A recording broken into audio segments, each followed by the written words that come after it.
नमस्कार विद्यार्थी मित्रांनो, स्वागत आहे तुमचं एकाग्र अकॅडमीमध्ये. बघू शकता महाराष्ट्र गट क पूर्व परीक्षा जी आपली झालेली आहे आणि आपण एक एक विषयाचा ॲनालिसिस बघत आहोत. आणि आज आपण बघू शकतो इतिहास विषयाचे आपण आन्सर की जाणून घेणार आहोत. इतिहासाचे 10 प्रश्न आलेले आहेत. बघू शकता ओव्हरऑल जेव्हा आपण पेपर बघतो तर ओव्हरऑल पेपर सर्वांना लेंथी वाटलेला आहे.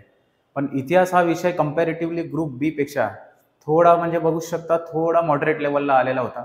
कारण 2-3 प्रश्न थोडा आउट ऑफ द बॉक्स होते. चला आपण याचं आन्सर जाणून घेऊया. तर माझ्याकडे आहे बी सेट आहे. बघू शकता बी सेट आहे.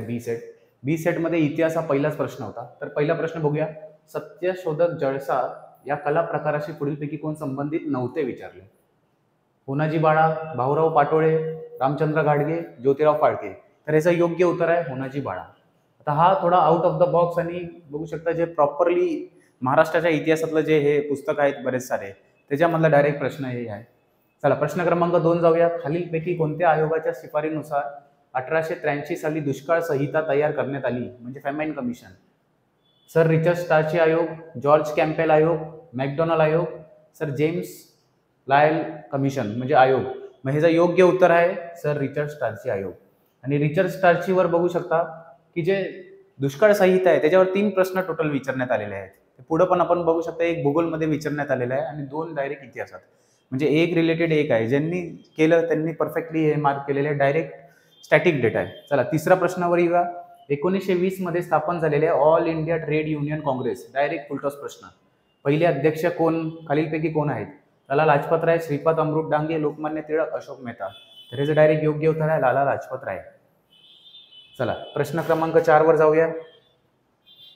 हा पण बघू शकता थोडा पॅटर्नला आयोगाने वेगळाच काहीतरी विचारलेला प्रश्न होता. म्हणजे शक्यतो जे आपण अभ्यास करतो त्याच्यात हे वाचण्यात येत नाही शक्यतो. 1899 गुराखी मुंबई, भाला म्हणजे आपल्याला मॅच द कॉलम दिलेला आहे. भाला पुणे, हरिकिशोर यवतमाळ, देशसेवक नागपूर आणि इथं कोलटकर गीर, लना आणि भोपटकर असं आहे. मग आपल्याला माहिती आहे की भाला जे आहे भोपटकरांचं आहे. म्हणजे बीचा आन्सर आहे 4th आणि बीचा आन्सर 4th एकाच ऑप्शनमध्ये आहे. डिरेक्टली ऑप्शन क्रमांक 3 डिरेक्टली बघू शकता. ऑप्शन क्रमांक 3 ह्याचा आन्सर आहे 4thचा आन्सर. येस, ऑप्शन क्रमांक 3 म्हणजे एचा आन्सर असणार जोशी म्हणजे मुंबईत जोशी, यवतमाळमध्ये बघू शकता सीचा गीर आणि नागपूरमध्ये कोलटकर कोलटकर. चला प्रश्न क्रमांक 5 बघूया. कंपनी सरकारने आपल्या सैनिकांसाठी उपलब्ध केलेल्या एनफिल्ड रायफल हाताळण्यासाठी खालीलपैकी कोणत्या शहरात प्रशिक्षणाची व्यवस्था केलेली होती. एनफिल्ड रायफल तेव्हा यूज होत होता. कंपनी म्हणजे ब्रिटिश सरकार हे ब्रिटिश कालीन जे हे आहेत जे एनफिल्ड रायफल यूज होत होते. मग त्यात प्रशिक्षण जे आहे ट्रेनिंग सेंटर्स ते कुठे कुठे होते. ते अंबाला, कलकत्ता, सियालकोट, डमडम. मग बघू शकता कलकत्तामध्ये नव्हतं. जर कलकत्ता हा ऑप्शन आपण काढून टाकला तर बी म्हणजे हा ऑप्शन एलिमिनेट झाला, हा पण ऑप्शन एलिमिनेट झाला, हा पण 4th पण गेला. मग डायरेक्टली आन्सर आहे ACD अंबाला, सियालकोट, डमडम. पण यात पण आहे की कलकत्ता आणि डमडम यामधलं आपण आयोगाची आन्सर कीच्या वाट पाहूया आणि त्याच्यानंतर मग त्याचं बघूया की आयोग आन्सर काय देणार ह्याच्यावर. पण शक्यतो ACDच आन्सर असणार आणि चेंजेस होणार नाहीत. 5चा आन्सर 3. चला नेक्स्ट प्रश्न की पंडित जवाहरलाल नेहरूंनी कोणत्या कायद्याचे वर्णन गुलामगिरीची एक नवी सनदच म्हणजे a new charter of slavery असे केले आहे. मॉर्ले मिंटो कायदा 1909, मॉन्टेग्यू चॅन्सफोर्ड 1919, भारत सरकार कायदा 1935, रोलेट ऍक्ट 1919.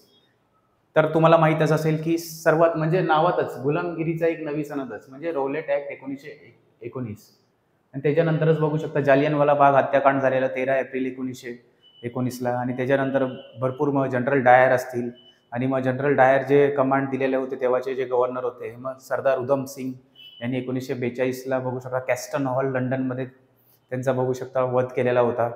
मग असं काहीतरी ती स्टोरी आहे. आणि बघू शकता की असले जे प्रश्न आहेत ते डायरेक्ट आहेत म्हणजे कॉमन सेन्सवर सुटणारे प्रश्न आहेत.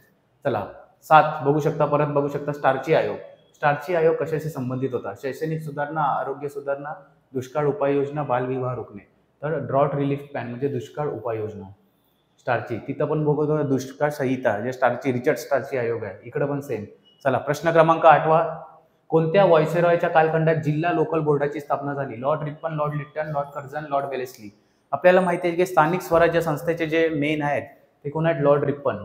मग यांच्याच काळात बघू शकता जिल्हा लोकल बोर्ड आहे ज्याला आपण हे बोलतो की डिस्ट्रिक्ट लोकल बोर्ड्स ते लॉर्ड रिपनच्या काळातच बघू शकता स्थापन झालेली होती. चला प्रश्न क्रमांक 9 प्रश्न क्रमांक 9 पण फुलटॉस आहे. डायरेक्टली जर प्रिव्हियस इयर प्रश्न केले असतील कुठले पण, मग हे डायरेक्टली आपल्याला पहिल्याच विधान ए वरूनच क्लिअर होते. सरोजिनी नायडू यांनी हिंदू मुस्लिम ऐक्याचे राजदूत म्हणून कोणाला गौरव केले होते? हे डायरेक्टली एका वाक्यातच बरेच लोकांनी आन्सर मार्क केलेला आहे, ज्यांचा PYPचा अभ्यास आहे. आणि दुसरं विधान आहे की मी प्रथम राष्ट्रवादी आहे, नंतर ही राष्ट्रवादी आहे आणि शेवट ही राष्ट्रवादी आहे, असे विधान कायदेमंडळातील भाषणात केले. म्हणजे असे कोण व्यक्ती होते?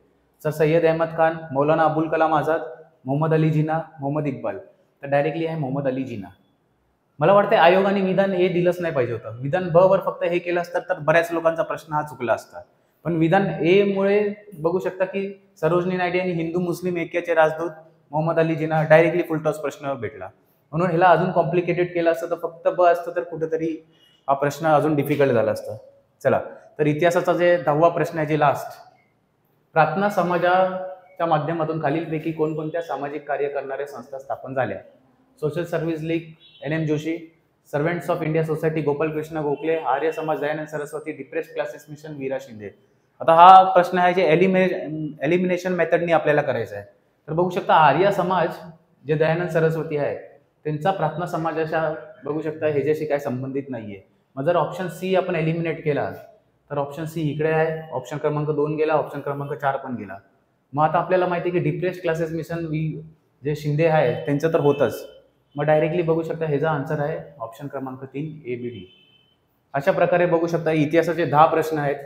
10 पैकी जर आपण ज्यांचा चांगला अभ्यास आहे 7+ आरामात तुम्ही स्कोर करू शकता. इतिहासात असा हे होता, पण तुम्ही टाइम मॅनेजमेंट कसा केलाय त्याच्यावर पूर्ण बघू शकता अवलंबून आहे. आणि चला इतिहासाचा हेच संपूया आणि आपण मग दुसऱ्या विषयाचं विश्लेषण लवकरात लवकर घेऊन येणार आहोत. जय हिंद, जय महाराष्ट्र.